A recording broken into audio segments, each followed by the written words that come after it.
Hey everybody. So what is RERF? That's something hopefully I can talk to you guys about a little bit more. It is the resin calibration or the resin exposure rangefinder that uh, Anycubic printers use. So if you have been on my channel, if you're new to the channel, I do have one where I talk about the exposure calibration on the Saturn IV Ultra. That is also available on the 16K and I believe the regular Saturn IV and the Mars. They're the smaller resin printers that they have too. Um, so let's get into it.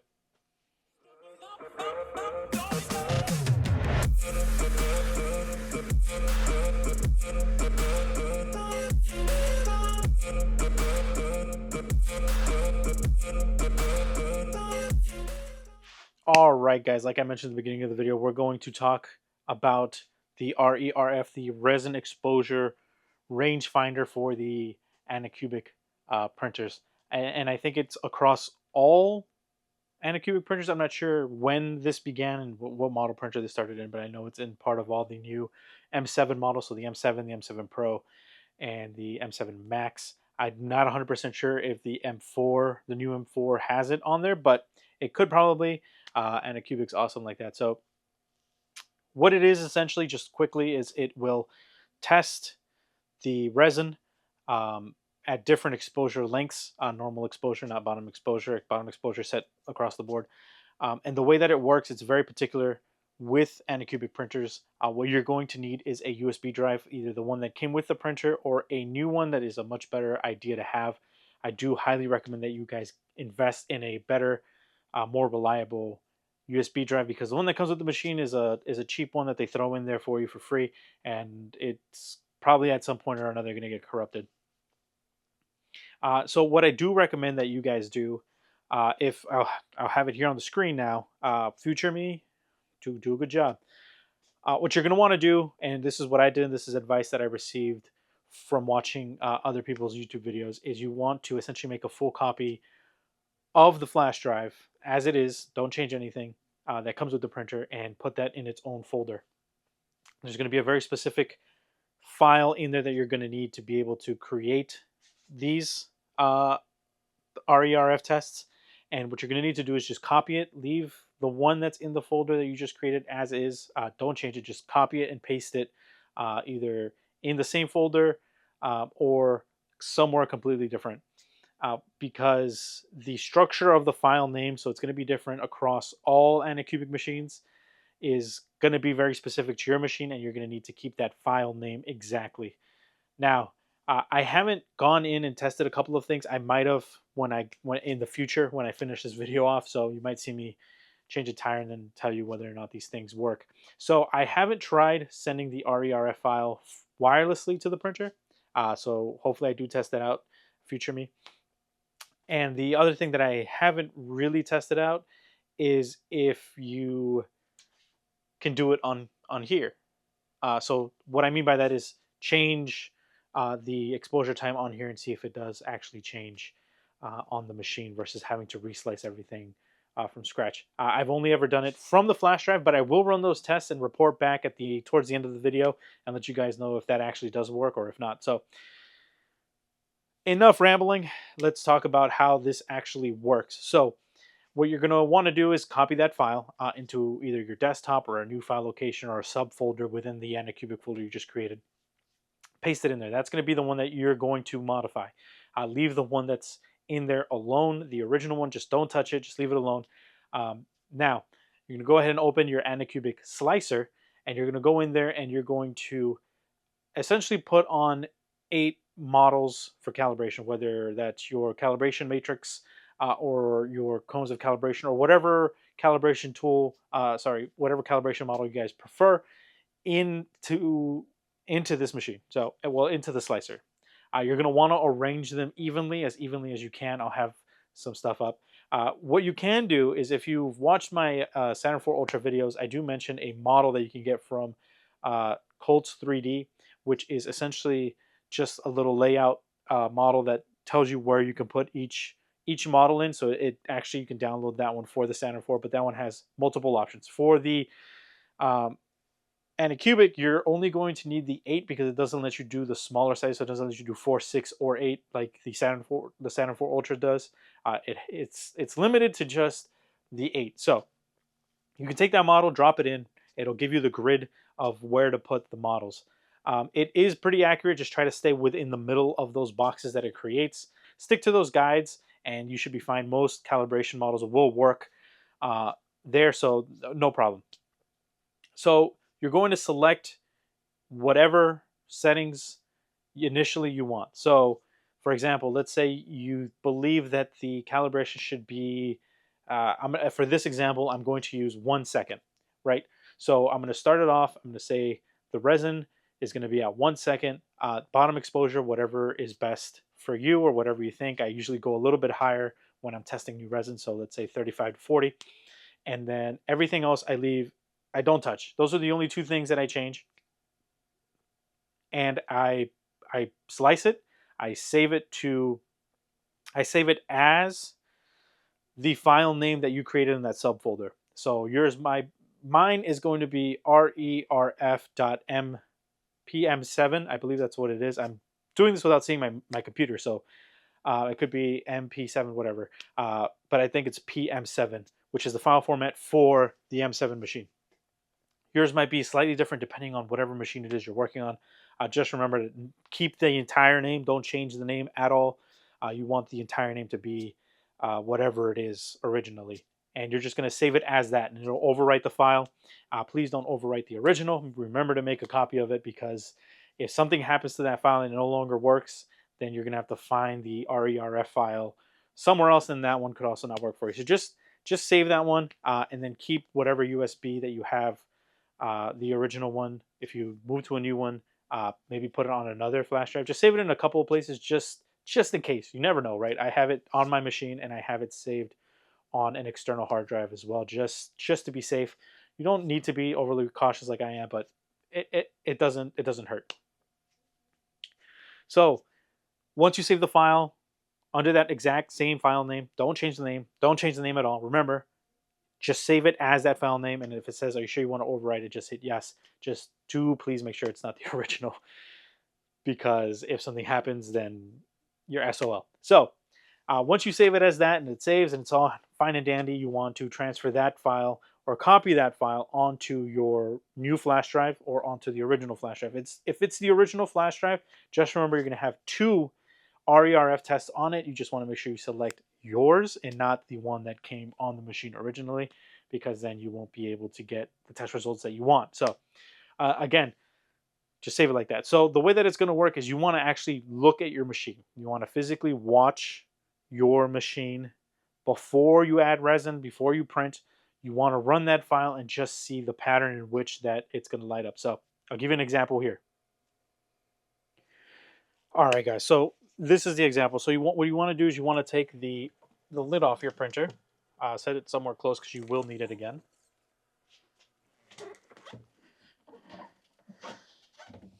And then I recommend you take the vat off. It just makes it a little bit easier.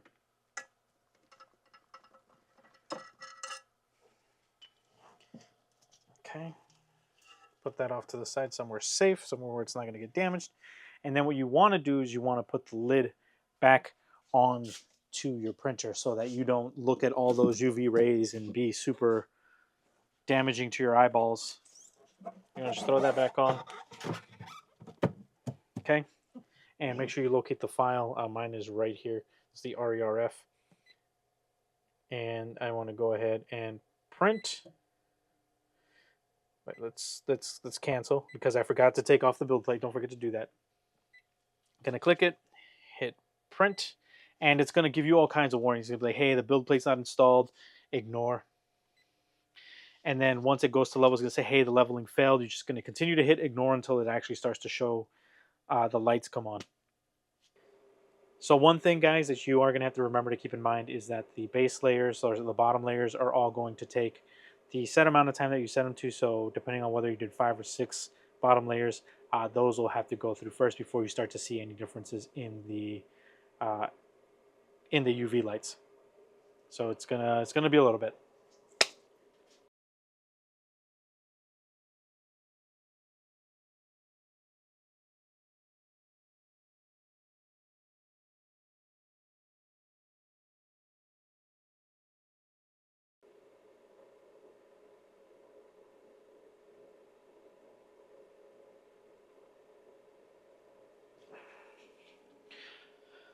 So we'll let it run one more time so you guys can see it. But it's back left, one, down, up, down, up, down, up, down. So the first one, the shortest. Now that you guys have seen what it actually looks like and how it's actually going to work on your prints, so this is what I do. I take the leveling paper that came with the printer and I mark will be the longest amount of time. One will be the shortest amount of time. Now, the way the increments work, we didn't go over that just yet. So this was 1 second. For example, right? The one on here wasn't. It was a little bit elongated so you guys could actually see them turn off individually. So this was 1 second from where we started originally.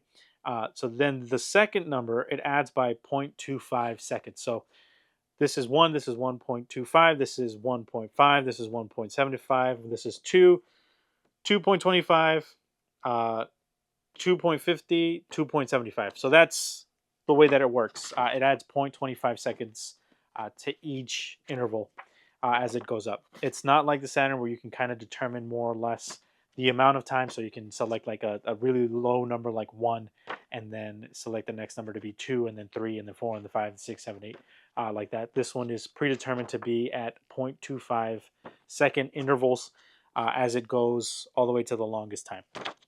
I do recommend you do something like this so that you don't forget, because it's not something that you're going to do often, especially with somebody like me who usually only ever prints with ABS like resin.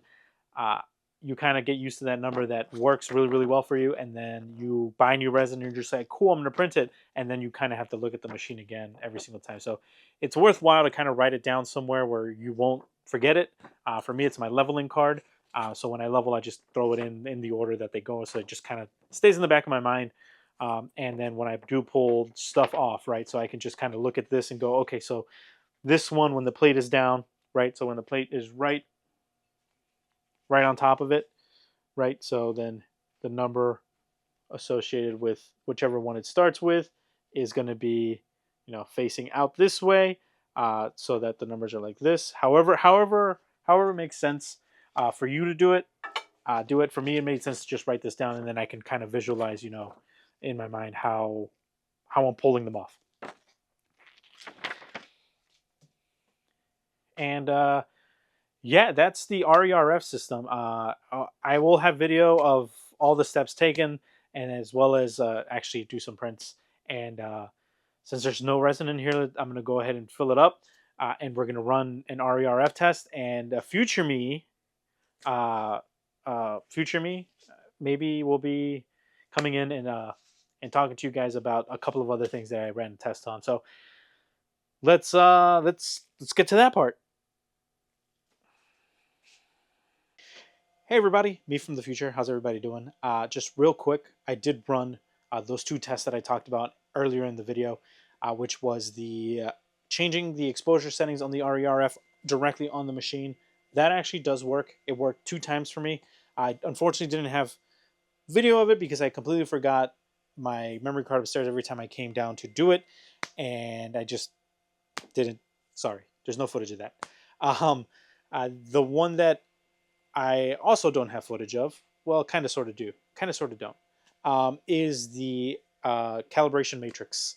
That one I did, I believe it should be in this video, of me slicing it down, putting the bars and everything, all the fun stuff. Anyways, that I did send wirelessly to the printer, and that did not work at all. It completed it in 8 minutes, which that makes sense, right? Because I set it to 1 second, and it just finished it in like record time. Finished it really fast, and they came out a disaster. But again, don't have any footage of that, so I apologize. However, I did then test it again by taking that same file on a flash drive and rerunning the print, and that worked great. It printed perfectly fine, and all the test results came back to the exact same conclusion that I had before anything else happened. So yes, you can change the R.E.R.F file directly on the M7. I've only tested it on the M7. I've not tested it on the M7 Pro or the M7 Max. So if it doesn't work for you, I do apologize. It does work on the M7 to just load the file on here and then just change it accordingly to the new type of resin, which is super helpful versus having to reslice a new file every time. You can still do that. That's totally up to you. It may or may not work for you. It worked for me. I don't know if it was just luck or if it's like that across the board, but yes, you can. I can do that. It did work for me. And don't send it wirelessly. It doesn't work. I named the file exactly what it's supposed to be named, and it still didn't work. So yeah, I hope you guys enjoyed the video. Hopefully, I was able to teach you about R.E.R.F a little bit. There are other videos from other creators who do a great job at explaining it as well.